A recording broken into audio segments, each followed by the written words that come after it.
نبی علیہ السلام کے پاس واشی آیا فتح مکہ کے موقع پر، اور وہ واشی کون تھا؟ قاتل حمزہ۔ اوئے ہوئے، حمزہ نبی علیہ السلام کے صرف چچا نہیں تھے بلکہ بھائی بھی تھے، دو شریک اور ہم عمر بھی تھے، دوست بھی تھے۔ واشی کو حضرت بلال نے سفارش کروائی کہ یا رسول اللہ میرے کہنے پہ معاف کر دیے جائے۔ واشی پیش ہوا، فرمایا واشی یا رسول اللہ قاتل حمزہ، یا رسول اللہ تیرا ایمان قبول ہے، لیکن کیا تو ایسا کر سکتا ہے کہ اپنی شکل مجھے نہیں دکھا؟ اوئے ہائے ہائے، یہ وہ شخص ہے جو حریص علیکم بالمؤمنین رؤوف الرحیم ہے، لیکن چچا کے معاملے میں، اور وہ چچا ایسا نہیں جو صرف چچا ہی تھا، وہ دین کا مجاہد تھا، دین کے لیے کنٹریبیوشن تھی۔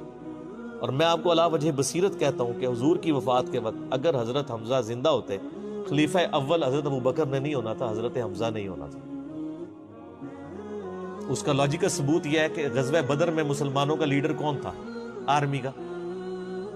حضرت حمزہ۔ نبی علیہ السلام تو خیمے میں تھے نا، مسلمانوں کو لیڈ کون کر رہا تھا؟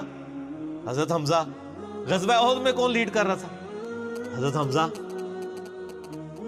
اسی لیے آپ نے پھر غزوہ احد کے شہداء پہ جا کے جنازہ پڑھا تھا نا، کہ ان کی وجہ سے بعد والے لوگ بینیفیشری ہوں گے۔ تو یہ لوگ تو بینیفیشری نہیں ہوئے، ان کو تو سب کچھ آخرت میں ملا ہے۔ یہ نہ ہو کہ اب تم آپس میں، بخاری مسلم میں یہ بھی حدیث ہے، میرے بعد کافر نہ ہو جانا کہ ایک دوسرے کی گردنیں کاٹنا شروع ہو جاؤ۔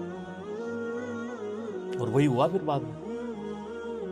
تو نبی علیہ السلام نے قاتل حمزہ کو معاف کیا، اور فرمایا پوری زندگی پھر واشی سامنے نہیں آیا حضور کے، حالانکہ آپ کو تو اللہ نے گارنٹی دی ہے حریص علیکم بالمؤمنین رؤوف الرحیم۔ نبی علیہ السلام مومنین پر رؤوف بھی ہیں، رحیم بھی ہیں۔ اب میں تھوڑی سی انجینئرنگ کرتا ہوں کہ انسان کو اپنے چچا سے زیادہ محبت ہوتی ہے یا اپنی اولاد سے؟ مطلب اس پہ تو کوئی دوسری رائے نہیں ہے۔ جن جن کے بچے ہیں، یعنی میرے بھی اپنے بچے ہیں، آپ میں سے بھی اکثر لوگ شادی شدہ بیٹھے ہیں، آپ خود انالیسس کر لیں، بلکہ اولاد تو بعض کا انسان کو ماں باپ سے آگے ہو جاتی ہے۔ تو جن لوگوں نے حضرت حمزہ کے ساتھ ظلم کیا اور ان کو قتل کیا، ان کا ایمان قبول نہیں کیا گیا۔ تو جن لوگوں نے حضرت حسین ابن علی کے ساتھ ظلم کیا، یا حضرت علی ابن ابی طالب کو تکلیفیں دی ہیں جو حضور کے بچوں کی جگہ تھے، ان کے بارے میں آپ ایکسپیکٹ کر سکتے ہیں کہ نبی علیہ السلام کے دل میں ان کے بارے میں کوئی محبت کے جذبات ہو؟ Not at all.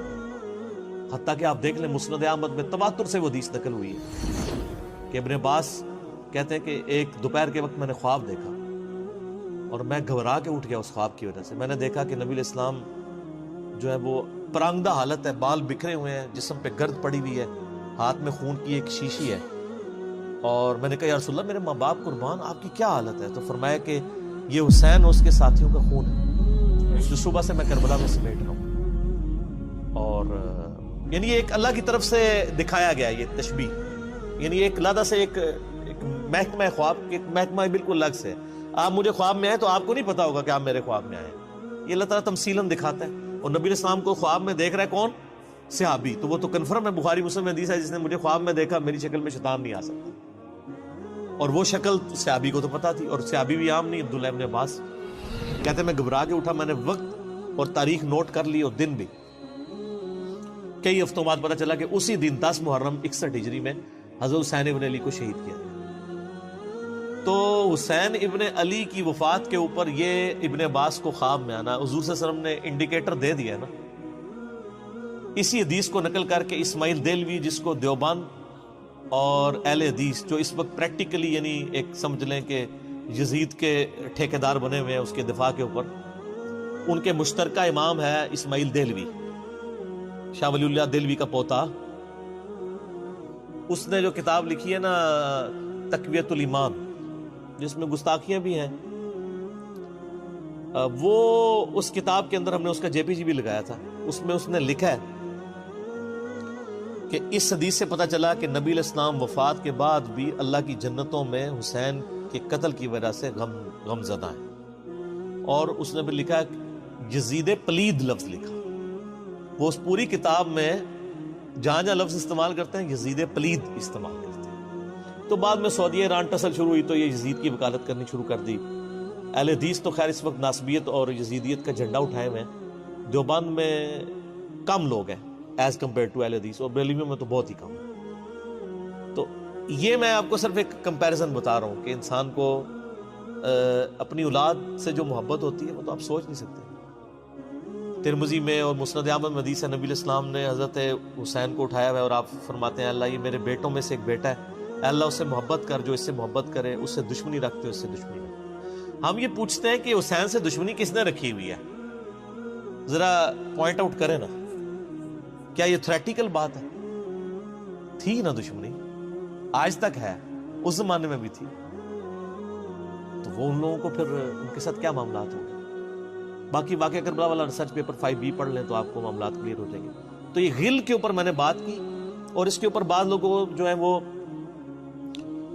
اس حدیث کے اندر تحریف بھی بعض لوگوں نے کی ہے، بعض لوگوں نے جان بوجھ کے کی ہے، بعض لوگوں نے انجانے کے اندر کیا ہے۔ یہ روایت المستدرک الحاکم میں بھی موجود ہے اور صحیح سند کے ساتھ، اور المصنف ابن ابی شیبہ کے اندر بھی موجود ہے کہ مولا علی علیہ السلام جو ہیں وہ ان کے پاس حضرت طلحہ کا بیٹا آیا، عثمان ابن طلحہ، تو آپ اس کو جب ملتے ہوئے آپ نے نا سورہ حجر کی وہ آیت پڑھی کہ جو اہل ایمان کے دلوں میں ایک دوسرے کے بارے میں غل آ جائے گا نا، قیامت والے دن اللہ تعالیٰ ان کے دل سے وہ غل دور کر دے گا، پھر وہ جنت میں آمنے سامنے بیٹھے ہوئے ہوں گے تختوں کے اوپر، ٹیک لگائے ہوئے تکیوں کے اوپر۔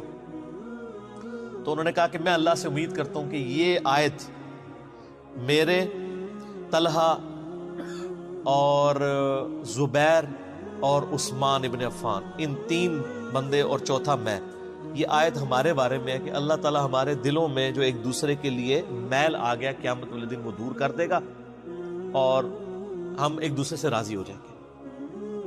ظاہر ہے مطلب وہ تکلیفیں تو پہنچی تھی نا حضرت علی کو، مطلب کئی لوگوں سے تکلیف پہنچی، بل آپ نے ان کو ایک کلین چٹ دے دی کہ میں اللہ سے امید کرتا ہوں کہ ان لوگوں کے بارے میں یہ آیات ہے کہ اللہ تعالیٰ ہمارے دلوں میں ایک دوسرے کی نفرت ختم کر دے گا، جو اگر دنیاوی وجہ سے، دنیاوی طور پر کسی دینی وجہ سے آئی ہے۔ تو یہ غل کا لفظ وہاں پہ بھی استعمال ہوا۔ اب ڈاکٹر اسرار صاحب رحمہ اللہ تعالیٰ چونکہ ان کی حدیث کی فیلڈ نہیں تھی، انہوں نے یہ جب سورہ ہجر کی آیات آئیں، اس میں میرا مسئلہ نمبر 116C بھی ریکارڈڈ موجود ہے، انہوں نے نا اس میں حضرت معاویہ کا نام بھی لے دیا کہ میں اللہ سے امید کرتا ہوں یہ میرے اور معاویہ کے بارے میں ہوگا۔ نا وہ نام لیے ہی نہیں ہے، آپ خود سے نہ داخل کریں۔ حضرت معاویہ کو حضرت علی نے نہیں معاف کیا، پوری زندگی معاف نہیں کیا، کیونکہ ان کی وجہ سے خلافت کا نظام ٹوٹا تھا۔ حضرت طلحہ تو میدان جنگ سے چھوڑ کے چلے گئے تھے، جب عمار ابن یاسر کو دیکھا کہ وہ سامنے ہیں تو انہوں نے کہا عمار کو تو باغی جماعت قتل کرے گی، وہ چھوڑ کے چلے گئے۔ تو مروان نے ان کے گھٹنے میں تیر مارا، مستدل الحاکم میں آتا ہے، اور وہ شہید ہو گئے۔ حضرت زبیر وہ صحابی ہیں یعنی جو نبی علیہ السلام کے بہادر ترین اصحاب میں سے، 12 بندے غزوہ احد میں حضور کے ساتھ رہ گئے تھے 700 میں سے غزوہ احد کے اندر، ان میں سے ایک حضرت زبیر بھی تھے، اور یہ تلوار کمال کی چلاتے تھے، اکیلے میدان جنگ میں آگے چلے جاتے تھے۔ بخاری میں آتا ہے کہ ان کا بیٹا عبداللہ ابن زبیر کہتا ہے کہ میرے باپ کے 2 شانوں کے درمیان اتنا بڑا زخم تھا جو ہیل اپ ہو گیا تھا، لیکن پھر بھی گڑا پڑا ہوا تھا، میں پورا ہاتھ اس میں داخل کر لیتا تھا، اور وہ زخم ان کو احد کے موقع پہ لگا تھا۔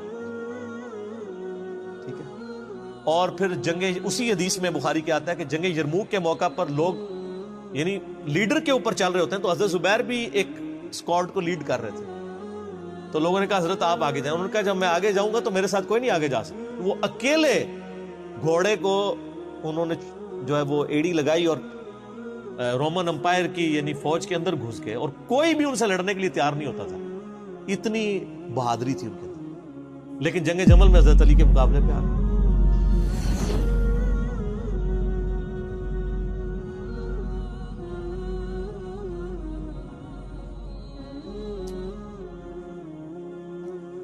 اس تکلیف کا کوئی اندازہ نہیں کر سکتا۔ حضرت حسن ابن علی نے بتایا مولا علی سے کہ بھئی حضرت زبیر آئے ہیں، تو حضرت علی نے کہا کہ رکو میں خود چاہتا ہوں۔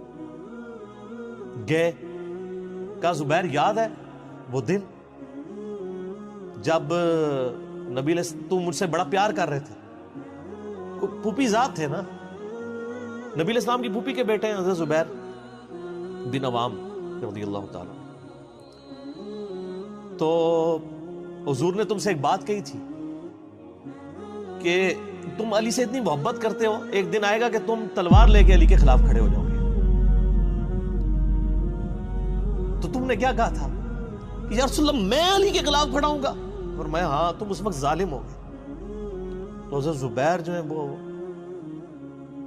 اس پہ غشی طاری ہو گئی گھوڑے کو، یعنی وہ حضرت علی کا پھر سامنا بھی نہیں کر سکے، میدان جنگ سے واپس چلے گئے. تو بعد میں حضرت علی کے فوجیوں میں سے ایک بندے نے جا کے پیچھے ان کو دھوکے سے قتل کر کے تھا. تو حضرت علی نے کہا کہ زبیر کے قاتل کو میں دوزخ کی بشارت دیتا ہوں، کیونکہ زبیر جنتی تھا. تو وہ شخص پھر حضرت علی سے ناراض ہو گیا کہ میں نے تجھے حکم دیا تھا، جب میں نے ان کو جانے دیا تو نے یہ کام کیوں کیا؟ تو وہ پھر خارجی ہو گیا. اور یعنی یہ وہ محبت تھی، وہ جہاں محبت تھی وہ نظر آتی تھی. ظاہر ہے کہ ایک بندے کی ایک غلطی سے اس کی پوری زندگی زیرو سے ملٹی پلائی نہیں ہو جاتی ہے. جس نے اتنا کچھ دین کے لیے کنٹریبیوٹ کیا کبھی نہیں ہو سکتا ایسا. حضرت علی کو بھی اس بات کا پتہ تھا. بہرحال یعنی اللہ تعالیٰ ان سے راضی ہو، اس لیے نبی علیہ السلام کی اس حدیث یعنی وہ حضرت علی کے اس قول کو حضرت علی فٹ کیا کرتے تھے حضرت زبیر، طلحہ اور حضرت عثمان ابن عفان پہ رضی اللہ تعالیٰ. باقی آپ میرا کربلا والا ریسرچ پیپر پڑھیں تو آپ کو پتہ چلے گا کہ کتنی یعنی مشکل وقت حضرت علی نے اپنی خلافت میں دیکھا ہے اس حوالے سے. یعنی مصنف ابن ابی شیبہ میں آپ کے مخالفین کی لاشیں بھی ہیں، ان پہ بھی حضرت علی گریہ کر رہے ہیں، ایک ایک کی لاش اٹھا کے اس کو صاف کر رہے ہیں. حضرت طلحہ کا بیٹا تھا محمد بن طلحہ، اس کی لاش دیکھی تو رو پڑے، حالانکہ وہ مخالفت میں لڑنے آیا تھا. پھر حضرت حسن سے کہا کاش میں جنگ جمل سے 20 سال پہلے ہی مر گیا ہوتا، میں یہ دن نہ دیکھتا. ایک ایسا شخص جس نے 8 سال کی عمر میں اسلام قبول کیا، جس نے اسلام کو زیرو سے 3 براعظموں میں پھیلتے ہوئے دیکھا، اور اب اس کو بڑھاپے میں یہ دن دیکھنے پڑ رہے ہیں کہ اس کے سامنے اسلام کا شرازہ بکھر رہا ہے، کہ مسلمان مسلمانوں سے لڑ رہے ہیں. ایک ایک جنگ میں 8-10 ہزار لوگ، جن میں مرنے والے صحابہ ہیں حضور کی تربیت یافتہ، جو ایک آواز کے اوپر حضور کی لبیک کہنے والے تھے، شیر و شکر تھے آپس میں.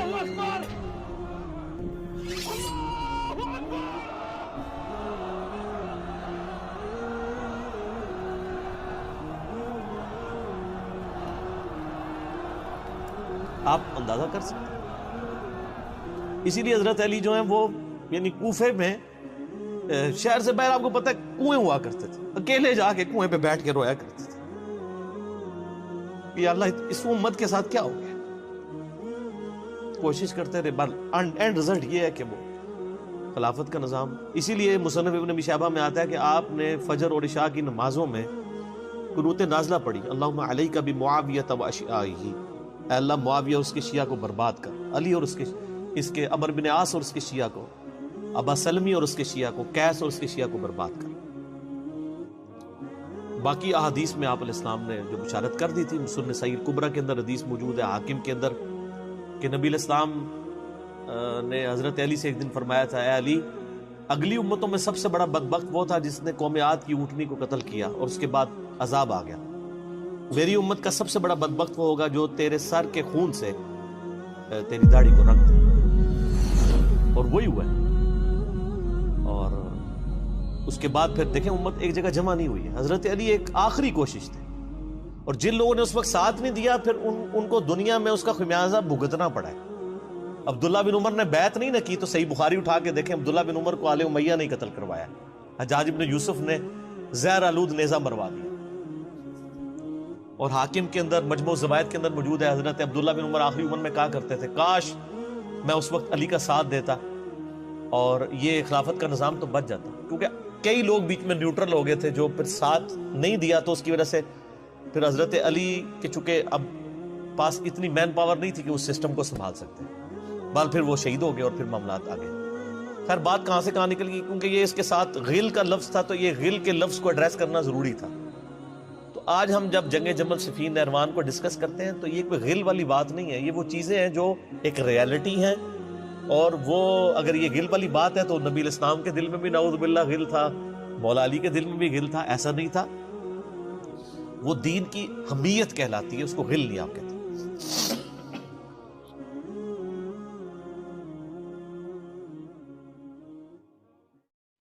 واقعہ کربلا اس سے ریلیٹڈ نہیں ہے کہ جی ان کے اوپر پانی بند ہو گیا، ان کے اوپر ظلم ہوا، کتنے بندے شہید ہوئے. یہ سیکنڈری چیز ہے.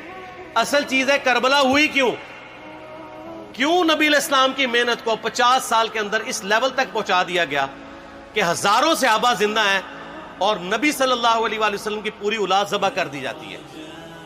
ہم تو یہ کہہ نہیں رہے کہ کیسے ذبح کیا انہوں نے، آری چلائی تھی یا تلوار چلائی تھی. یہ تو واقعہ کربلا تو سب کو پتہ ہے، ان کی شہادت بھی سب کو پتہ ہے. جامعہ ترمذی میں حدیث ہے حسن و حسین جنتی نوجوانوں کے سردار ہیں اور ان کی والدہ جو ہے وہ جنتی عورتوں کی سردار ہیں.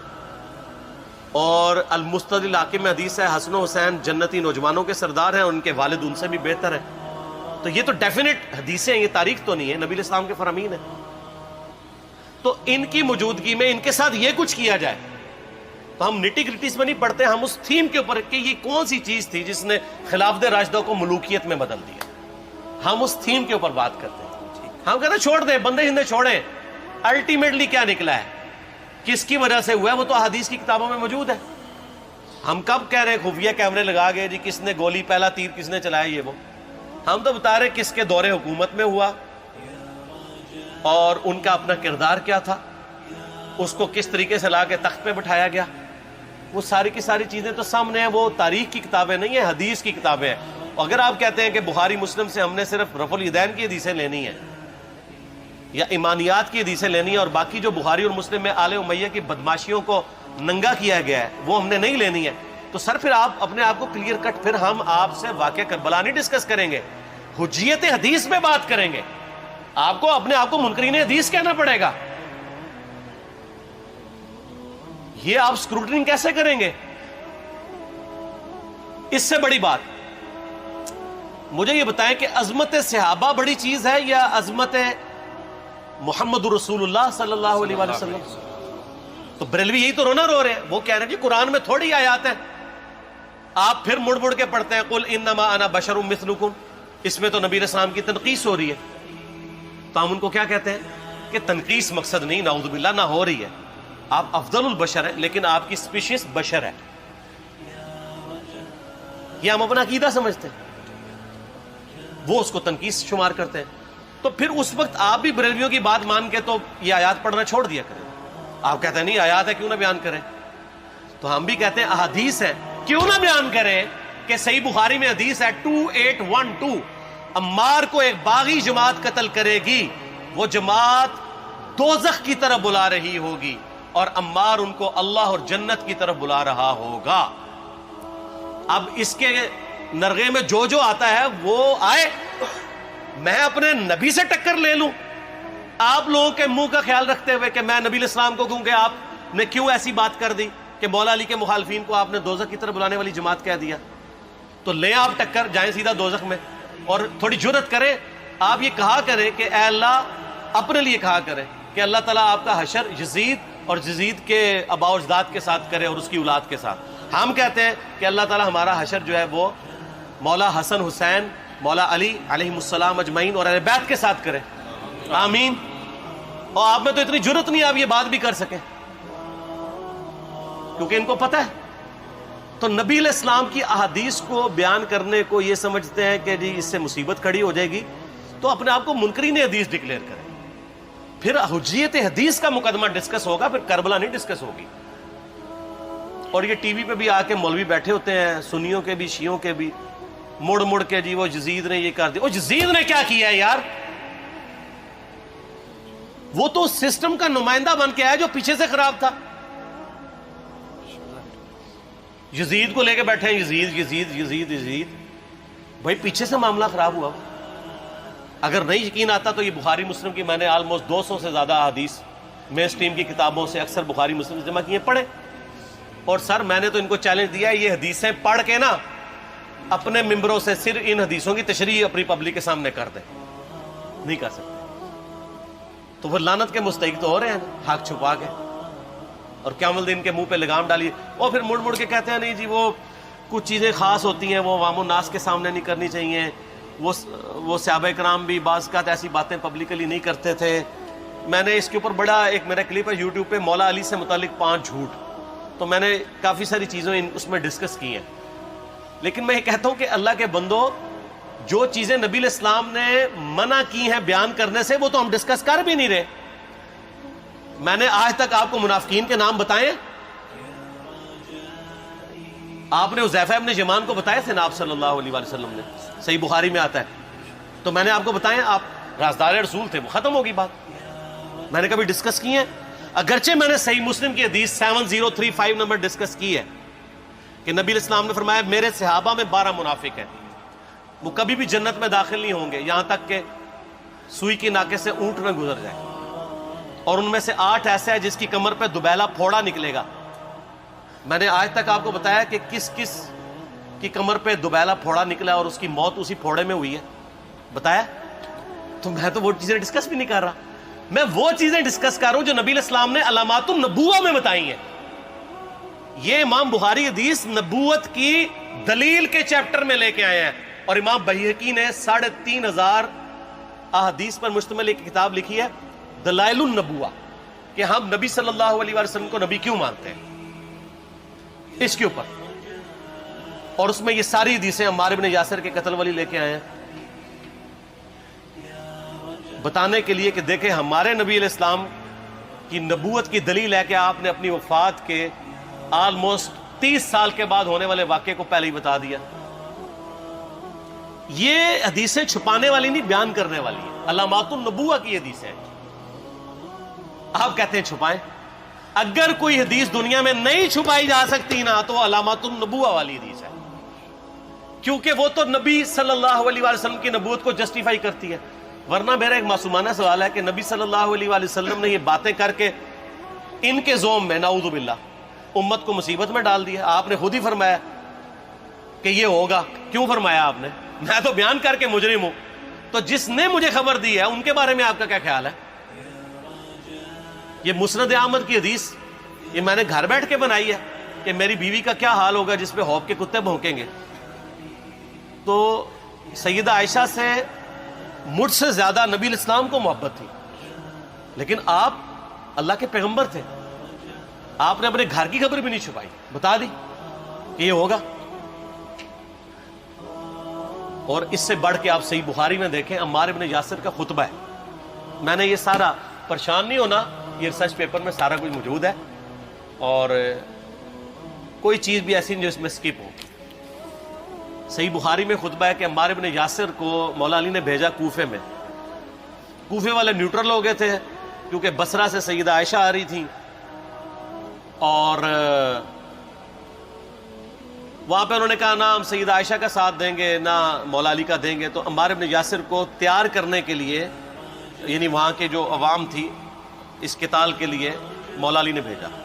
تو سیدنا عمار بن یاسر نے وہاں پہ کوفے کے ممبر پہ خطبہ دیا. بخاری کے الفاظ ہیں, اوپر والی سیڑھی پہ عمار بن یاسر نے حسن ابن علی کو بٹھایا, حالانکہ حسن ابن علی سے 4 گنا بڑی عمر تھی عمار بن یاسر کی, 90 پلس ہو چکے ہوئے تھے, 3-4 گنا ان کی عمر تھی, لیکن اہل بیت کا احترام کیا. خود نچلی سیڑھی پہ بیٹھے. بخاری کے الفاظ ہیں کہ اے لوگو اللہ نے تمہیں آزمایا ہے, ایک طرف دنیا اور آخرت میں تمہارے نبی کی بیوی ہے سیدہ عائشہ, دنیا اور آخرت میں, یعنی عزت اپنی جگہ قائم. یہاں لوگ سمجھتے ہیں کسی کی غلطی آ گئی تو پتہ نہیں کیا ہو گیا. وہ یار اس کا مرتبہ اپنی جگہ ہے, غلطی اپنی جگہ ہے, پیغمبر نہیں ہے وہ. اور دوسری طرف علی ابن ابی طالب ہے. اللہ اب دیکھے گا تم عائشہ کی اطاعت کرتے ہو یا اللہ کی, علی کی نہیں اللہ کی. کیوں؟ یا ایھا الذین آمنوا اطیعوا اللہ واطیعوا الرسول واولی الامر منکم. ان کا اولو الامر مولا علی ہیں, ان کی اطاعت واجب ہے. یہ اللہ نے آزمایا ہے کہ اللہ کی اطاعت کرتے ہو یا عائشہ کی. اور آپ حیران ہوں گے, یہ حدیث امام بخاری حضرت عائشہ کی فضیلت والے چیپٹر میں لے کے آئے ہیں. اگر امام بخاری مشورہ کر لیتے نا ناسبیوں سے تو انہوں نے کہا تھا سر آخری صحیح رکھو, پچھلے والا رہن دو, بلکہ پچھلے والا رکھو آخری والا رہن دو. کہ عائشہ دنیا اور آخرت میں، وہ حدیث گھڑنے کا میں آپ کو طریقہ بتاتا ہوں، کاٹ چھانٹ کرنے کا. وہ آدھی حدیثیں لکھتے ہیں نا، آدھی حدیثیں ایسے لکھتے ہیں امام بخاری کہ سیدہ عمار ابن یاسر نے خطبے کے دوران فرمایا کہ سیدہ عائشہ دنیا اور آخرت میں تمہارے نبی کی بیوی ہے، بس. لیکن امام بخاری نے پوری حدیث لی ہے، آگے وہ بھی ڈالا ہے کہ اللہ آزما رہا ہے کہ عائشہ کی اطاعت کرتے ہو یا اللہ کی، جیسے آپ کے علماء کر رہے ہیں. صحیح مسلم کی حدیث 6488 آدھی بیان کرتے ہیں سارے مولوی، بریلوی، دیوبندی، اہل حدیث، سب. میرے صحابہ کو برا مت کہو، اگر تم میں سے کسی نے احد پہاڑ کے برابر بھی سونا خیرات کر دیا اور میرے صحابہ نے 1 مد یعنی 600 گرام خیرات کی، آدھا کلو، اس کے آدھے کو بھی نہیں پہنچ سکتا، بس. حالانکہ یہ مسلم کی حدیث سٹارٹ اس سے ہوتی ہے کہ عبد الرحمن بن عوف کو خالد بن ولید نے گالیاں دی جھگڑے کے دوران، حالانکہ دونوں مسلمان تھے، دونوں صحابی تھے. آپ نے حضرت خالد بن ولید کو بلا کے ڈانٹا، فرمایا تم میرے صحابہ کو برا مت کہو. تو خالد بن ولید نے تو آگے سے نہیں کہا حضور میں بھی صحابی ہوں. ان کو پتا تھا کہ عبد الرحمن بن عوف نے اس وقت اسلام قبول کیا جب اسلام کا مطلب تھا مار، تکلیف اٹھانا، اور خالد بن ولید نے گولڈن پیریڈ میں صلح حدیبیہ کے بعد اسلام قبول کیا. میں اب تم لوگ یہ کر رہے ہو، تم لوگ اگر احد پہاڑ کے برابر بھی سونا خیرات کر دو، یعنی صلح حدیبیہ کے بعد والے لوگ میرے ان کے برابر نہیں ہو سکتے. اور جو فتح مکہ پہ معافی مانگ کے مسلمان ہوئے ہیں طلقاء، مؤلفۃ القلوب، آل امیہ، ان کا تو لیول ہی کچھ نہیں ہے. یہاں تو خالد بن ولید کے بارے میں یہ بات کی جا رہی ہے. اور پھر وہ مؤلفۃ القلوب اپنے زمانے میں ممبروں پہ سب و شتم کروائیں سیدنا علی پر، تو سب سے پہلے تو ان کو کہنا چاہیے جن کے بارے میں حدیث تھی کہ تم صحابہ کو گالی مت دینا. ہم نے تو خیر کبھی دی بھی نہیں ہے. اور میں یہ آخری جملہ ان کو ایسا بولتا ہوں کہ جو ان کے دماغ تک ڈرل کر جائے گا کہ آل امیہ نے جو کچھ اپنے دور کے اندر سیدنا علی کی گستاخیاں کی ہیں نا، ہم نے تو ویسی کوئی ایک گستاخی بھی آل امیہ کے بارے میں نہیں کی ہے. میں نے آج تک آل امیہ کے اوپر بائی نیم کسی کے اوپر لعنت کی ہے؟ حالانکہ یہ مولا علی پہ کرتے رہے. یہ ہے لعنتی خود ہو گئے نا، جب مولا علی پہ لعنت کی تو لوٹ آئی.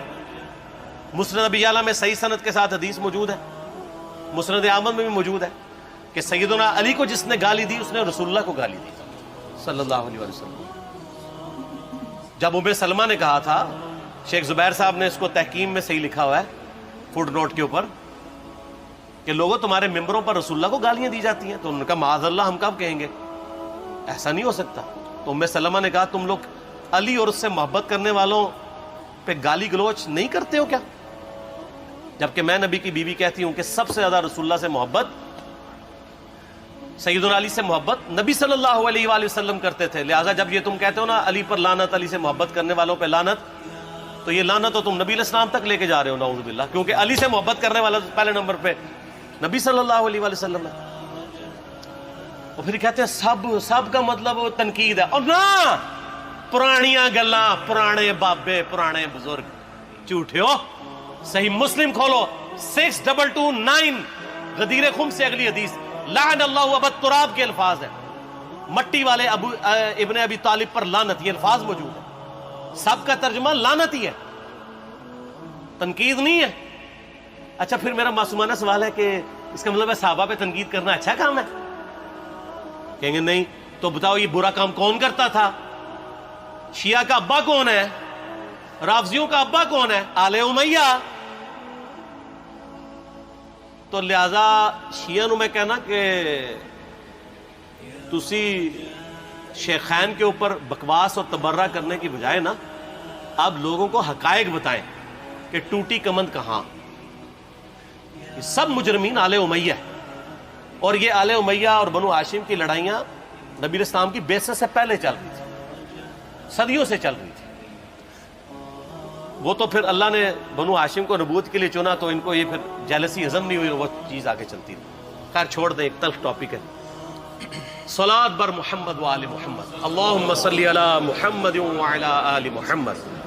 ٹھیک ہو؟